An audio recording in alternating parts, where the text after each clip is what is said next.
గారు గాని బీజేపీ గాని ఒక్కసారి ఆలోచించండి.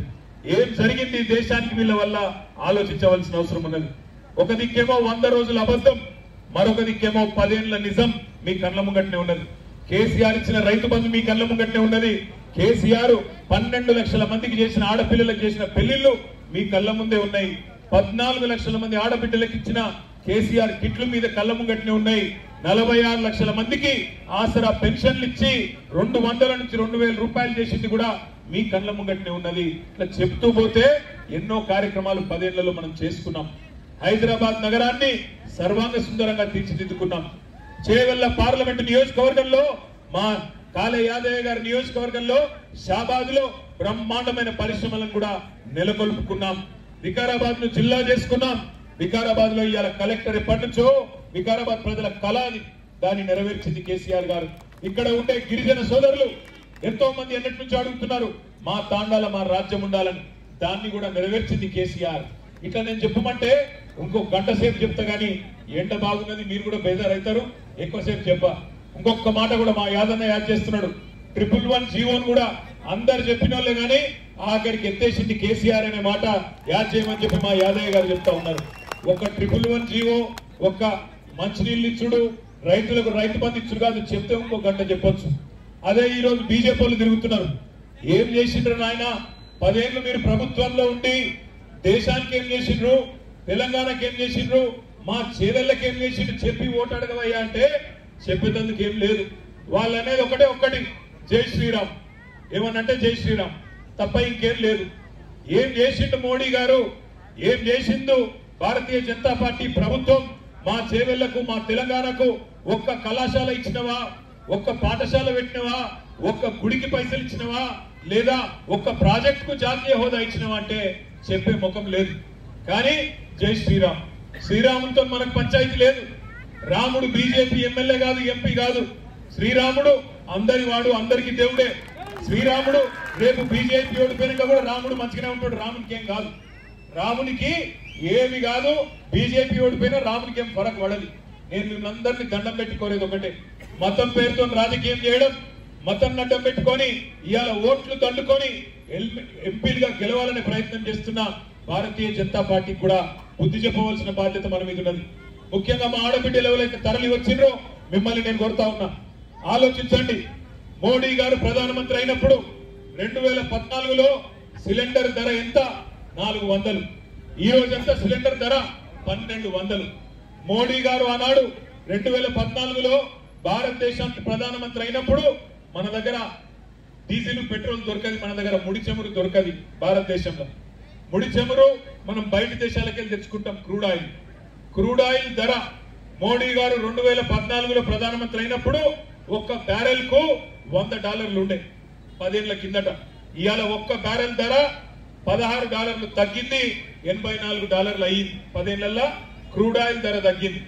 మరి క్రూడ్ ఆయిల్ ధర తగ్గితే ఆ క్రూడ్ ఆయిల్ నుంచి ఉత్పత్తి అయ్యే డీజిల్ పెట్రోల్ ధరలు తగ్గాలన్నా పెరగాలన్నా? తగ్గాలి. మరి తగ్గినాయా పెరిగినాయా? ఒక ఆయన అంటాడు మరి బండి సంజయ్ మోడీ దేవుడు అన్నా, దేవుడు అంటాడు. ఎవరికి దేవుడు? 70 రూపాయల పెట్రోలు 110 రూపాయలు చేసినందుకు మా తమ్ముళ్లకు దేవుడా? 60 రూపాయల డీజిల్ 95 రూపాయలు చేసి అందరు కొంపలు ఉంచుకున్నందుకు రైతులకు దేవుడా? లేదా సరుకు రవాణా ఛార్జీలు పెంచి పప్పు పిరం చేసి, ఉప్పు పిరం చేసి, నూనె పిరం చేసి, చింతపండు పిరం చేసి బతుకులాగం చేసినందుకు మా ఆడబిడ్డలకు దేవుడా? ఎవలకు దేవుడు? అది చెప్పమంటే చెప్పాడు. కానీ జై శ్రీరామ్, జై శ్రీరామ్ అంటే నేను మీ అందరికి ఒకటే ప్రార్థిస్తా ఉన్నా, శ్రీరాముడిని మొక్కుదాం, శ్రీరాముడికి మొక్కుదాం. ఏం తప్పులేదు, దేవుడు ఆయన. కానీ ఏమీ చేయని బీజేపీని, తెలంగాణకు నయా పైసా పని చేయని బీజేపీని మాత్రం ఓట్లతోనే తొక్కుదాం, ఓట్లతోనే బుద్ధి చెప్పుదాం అనే మాట నేను మీకు విజ్ఞప్తి చేస్తా ఉన్నా. ఇంకొక మాట కూడా నేను మిమ్మల్ని ఆలోచించమని కోరుతున్నా. చేవెళ్ల ప్రాంతానికి, చేవెళ్ల పార్లమెంటుకు కృష్ణా నీళ్లు రావాలి. కృష్ణా నీళ్లలో మన వాటా తేల్చమని చెప్పి ముఖ్యమంత్రిగా కేసీఆర్ గారు 10 ఏళ్ల నుంచి అడుగుతా ఉండే కేంద్ర ప్రభుత్వాన్ని వాటా తేల్చలేదు, నీటి చుక్క కూడా పంచలేదు. అదే విధంగా జాతీయ ప్రాజెక్టు హోదా ఇవ్వండి, మా పాలమూరు రంగారెడ్డి ఎత్తిపోతల పథకానికి దాంతో వేగంగా పూర్తి చేసుకుంటామంటే నీళ్లు వంచలేదు, వాటా ఇయ్యలేదు.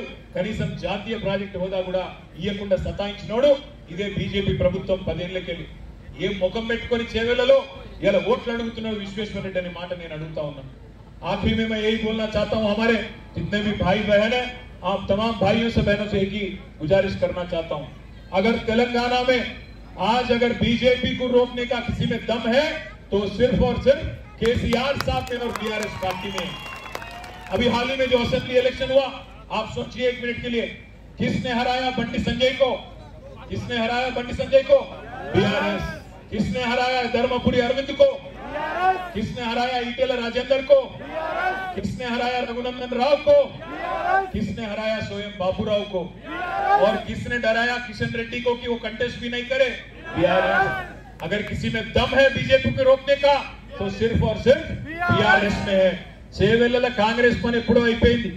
ఎప్పుడైతే రంజిత్ రెడ్డి అన్నది వచ్చిందో తనుకునుడు గుద్దుకునుడు మోపైంది, 3వ స్థానానికి పరిమితం అవుతుంది కాంగ్రెస్ పార్టీ। యాది పెట్టుకోండి, ఎందుకంటే తెలంగాణ ప్రజలు మంచోళ్ళు, ద్రోహులకు బుద్ధి చెప్తారు। అమ్మను మోసం చేసిన, అమ్మ లాంటి పార్టీని మోసం చేసిన రంజిత్ రెడ్డికి తప్పకుండా బుద్ధి చెప్పాల్సిన బాధ్యత మనందరి మీద ఉంది। బలహీన వర్గాలందరికీ బలమైన గొంతుగా 25 ఏళ్లుగా మీ అందరికీ సుపరిచితుడైన కాసాని జ్ఞానేశ్వరరావుని గెలిపించుకుందాం। మీరొక్క 8-10 సీట్లు మాకు అప్పచెప్తే ఢిల్లీని మళ్ళొక్కసారి కేసీఆర్ గారు ఆటాడిచ్చే రోజు మళ్ళా తొందరలోనే వస్తుందనే మాట మీ అందరికీ విజ్ఞప్తి చేస్తూ, దయచేసి మిమ్మల్ని నేను కోరేది 13 తారీఖు వరకు కష్టపడదాం। ఎండ ఉంది నాకు ఎరికే, కష్టపడదాం, తెలిసిన వాళ్ళకి చెబుదాం।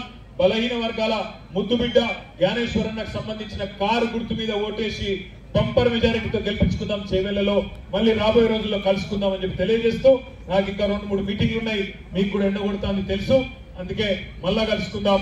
జై తెలంగాణ, కారు గుర్తుకే, కారు గుర్తుకే। Thank you.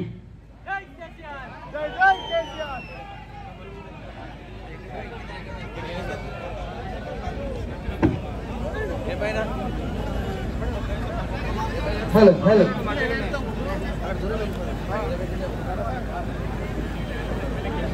कार्यक्रम